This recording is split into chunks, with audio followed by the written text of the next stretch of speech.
The husband's love for his wife requires sacrifice for self.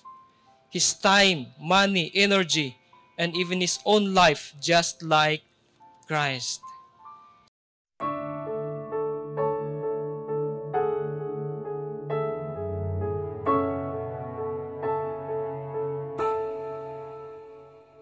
Kanunay nangitaw, tubig ang yuta, sama po ning gugma ko.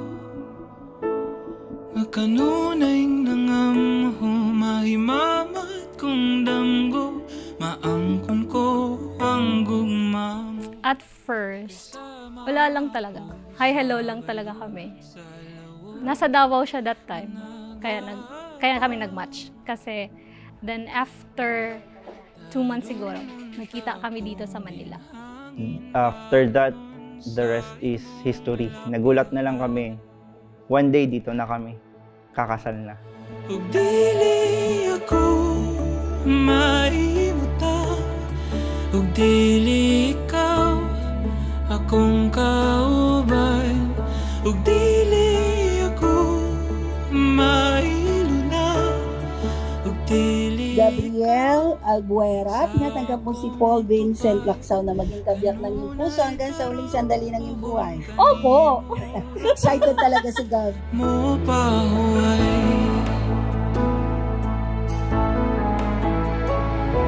kanunay. Paul Vincent Lacsaw, tinatanggap mo ba si Gabriel Albuera na maging kabiyak ng iyong puso hanggang sa huling sandali ng iyong buhay? Yes po. Ning kalibutan, ikang kagawasan, ning akong pagkabilanggo, daw sama ko sa balod, sa lawod na nagata. Ang ako ng mga promise is maging mayong nga tao para mambasang tao nga ang bata mo. Ginpad ako ang mga mayo, maging mayong reflection mo. Salamat sa tanan. I promise that our love remains the one constant in this crazy, ever-changing world.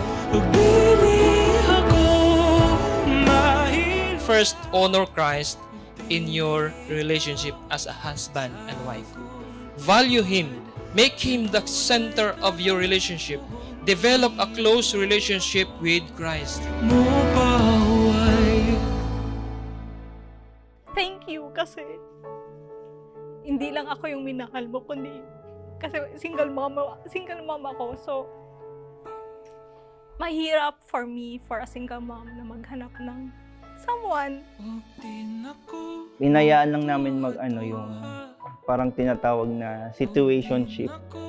Kung meron mang success story sa ganung online, I'm happy na isa kami doon. Merong happiness, merong totoong love story. Sabihin na lang natin na tinadhana talaga siguro. Karon makita ko imong kahayag, matag pagpiyong sa kong mata. Kung damgo niyayaw na kog bukawa, kayo apa ko'y plano mo mata.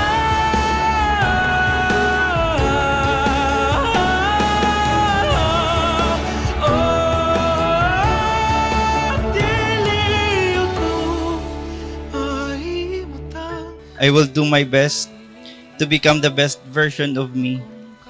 Dahil simula sa araw na to, I am not just me anymore.